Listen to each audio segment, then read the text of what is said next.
Hello दोस्तों, आप सभी का स्वागत है आपके अपने आजाद ग्लोबल इंस्टीट्यूट यूट्यूब चैनल पर। जैसे कि आप सभी को पता है कि डेली की तरह इस क्लास में करंट अफेयर्स के 10 क्वेश्चन पढ़ने वाले हैं। जो प्रश्न सभी परीक्षाओं के लिए अति महत्वपूर्ण है। तो चलिए आज की क्लास शुरू करते हैं। आज की क्लास का पहला क्वेश्चन है कि हाल ही में टाइम मैगजीन ने वुमेन ऑफ द ईयर से किसे सम्मानित किया गया है। तो अभी हाल ही में टाइम मैगजीन के द्वारा वुमेन ऑफ द ईयर से सम्मानित किया गया है। तो यह किसे सम्मानित किया गया है? तो यह पूर्णिमा देवी बर्मन को सम्मानित किया गया है। टाइम मैगजीन टाइम मैगजीन में तथा पर्सन ऑफ द ईयर से डोनाल्ड ट्रंप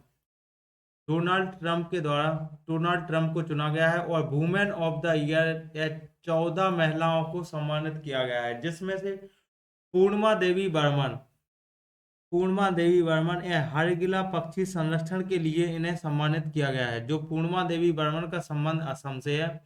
यह 5 बार चैंपियंस ऑफ द अर्थ चुनी गई हैं। चलिए नेक्स्ट क्वेश्चन पे चलते हैं। Question number 2। तो हाल ही में मुख्य आर्थिक सलाहकार पद पर किसे नियुक्त किया गया है? तो मुख्य सलाहकार पद पर बी अनंत्या नागेश्वरम को नियुक्त किया गया है। तो बी अनंत्या नागेश्वरम के बारे में देखते हैं। तो B Anantha Nageswaran SCEA chief information adviser chief information adviser के पद पर बी अनंत्या नागेश्वरम को चुना गया नियुक्त किया गया है। और इनका कार्यकाल 2 वर्ष का है, यानी 2 वर्ष के लिए एक्सटेंड किया गया है। और इनकी बुक कौन सी है? तो बुक देख लेते हैं, जो कि the rise of the France इनकी बुक बुक है। और यह इकोनॉमिक सर्वे जारी करते हैं। तो चीफ इंफॉर्मेशन एडवाइजर का काम क्या है? तो ऐसे इंफॉर्मेशन यानी इकोनॉमिक सर्वे तैयार करने की जिम्मेदारी रहती है, तथा यह इकोनॉमिक सर्वे बजट से एक दिन पहले पेश किया जाता है। चलिए नेक्स्ट क्वेश्चन पे चलते हैं। Question number 3। तो हाल ही में फर्स्ट मेज राना फर्स्ट क्वांटम प्रोसेसर किसने लॉन्च किया है? तो यह मेज Rana first quantum processor Microsoft के द्वारा लॉन्च किया गया है। इसका आकार छोटा एंड अधिक शक्तिशाली है। तो यह मेज राना फर्स्ट क्वांटम प्रोसेसर है, जिसका आकार बहुत छोटा है और इसकी शक्तिशाली यानी कि यह अधिक शक्तिशाली है। इसे मेजराना कर से इसे तैयार किया गया है। वह क्यूबिक पर यानी क्यूबिट पर निर्भर है। तो इसका आंसर हो जाएगा माइक्रोसॉफ्ट के द्वारा इसे लॉन्च किया गया है। चलिए नेक्स्ट क्वेश्चन पे चलते हैं। Question number 4। तो हाल ही में सक्रिय हुए डुकोनो माउंट डुकोनो ज्वालामुखी का संबंध किससे है? तो हाल ही में सक्रिय हुए माउंट डुकोनो ज्वालामुखी यह कहाँ पर स्थित है? तो यह इंडोनेशिया से संबंधित है तथा यह सक्रिय हुआ है।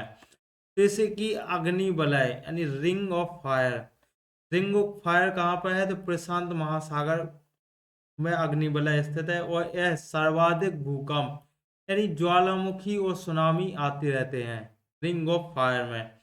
और इंडोनेशिया के बारे में देखते हैं। तो यह इंडोनेशिया माउंट डुकोडो ज्वालामुखी इंडोनेशिया से संबंधित है। और इसी में अभी हाल ही में भयंकर विस्फोट हुआ है, जिसकी राख यानी लावा का उछाल 2 किलोमीटर ऊपर तक उछला है।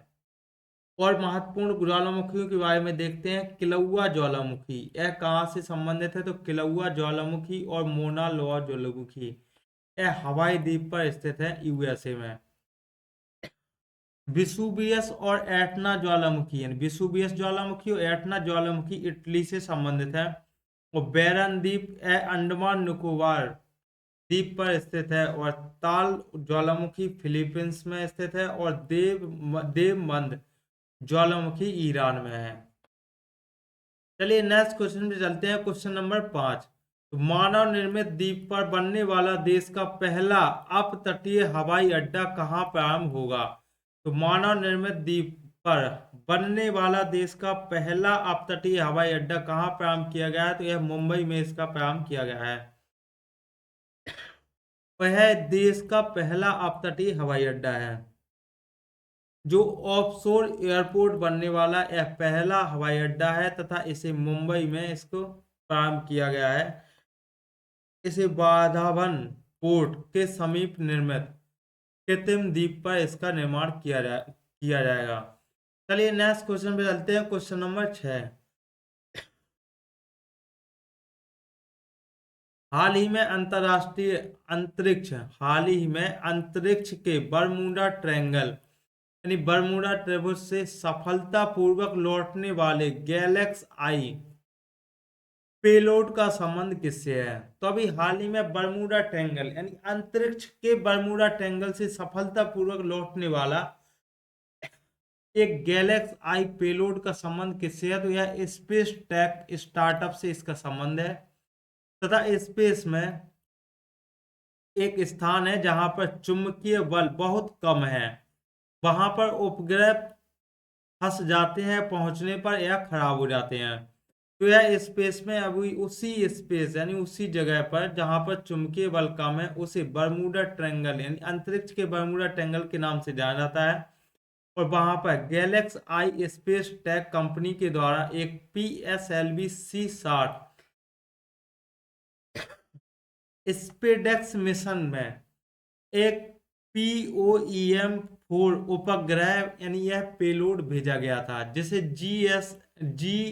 GLX-S थीटा पेलोड, तथा यह यहाँ से वापस आ गया है। इस स्थान पर जाने के बाद यह वापस आया है।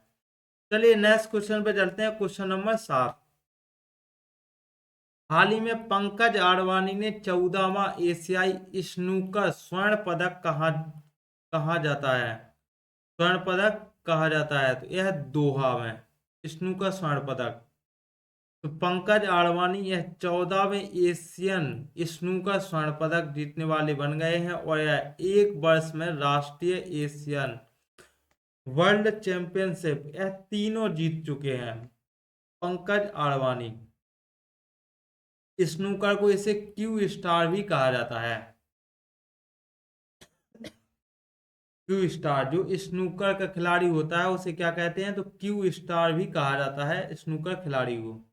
चलिए नेक्स्ट क्वेश्चन पे चलते हैं, क्वेश्चन नंबर 8।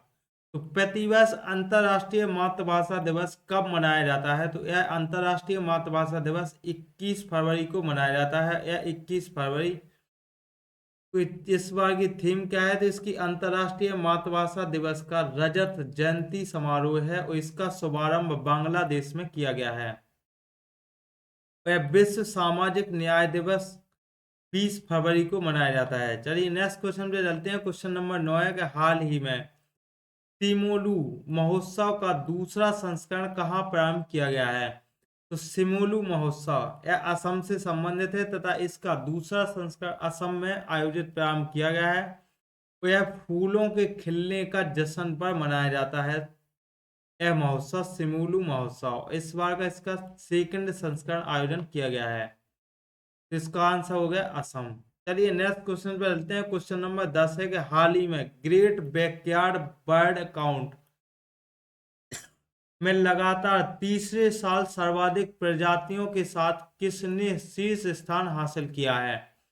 तो यह शीर्ष स्थान पर पश्चिम बंगाल रहा है, तथा पश्चिम बंगाल ने शीर्ष स्थान हासिल किया है।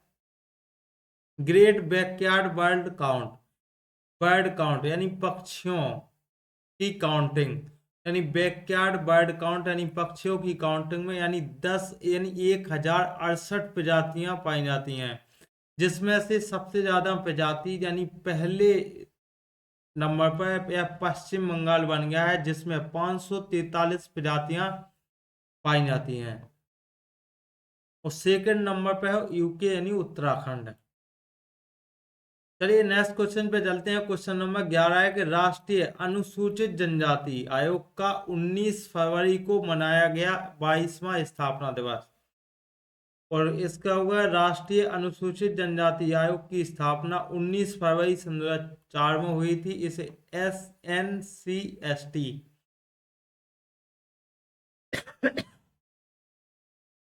नवासीवें संविधान संशोधन सन 2003 89वें संविधान संशोधन सन 2003 में इसे स्थापित किया गया था। और नेक्स्ट क्वेश्चन पे चलते हैं, क्वेश्चन नंबर 12 है कि फोर्ब्स महिला अरबपतियों कि वैश्विक सूची सन 2025 में भारत की सावित्री जिंदल टॉप 10 में शामिल होने वाली बनी पहली एकमात्र भारतीय। तो 7वें स्थान पर है सावित्री जिंदल और परिवार, 7वें स्थान पर है। और इसका डॉलर में देखते हैं तो कितना है, इनके कितने डॉलर संपत्ति, तो 32.3 बिलियन डॉलर। नेक्स्ट क्वेश्चन पे चलते हैं। क्वेश्चन नंबर 13 क्या कहता है कि नागालैंड की वन परियोजना को SKOCH पुरस्कार से किया गया सम्मानित। यह है आज का लास्ट क्वेश्चन है। और चलिए आज की क्लास यहीं पर समाप्त करते हैं। आई होप कि आप सभी को यह क्लास पसंद आई होगी, तो वीडियो को लाइक करें और ऐसे ही डेली करंट अफेयर्स के वीडियो देखने के लिए चैनल को सब्सक्राइब करें और बेल आइकन दबाना ना भूलें।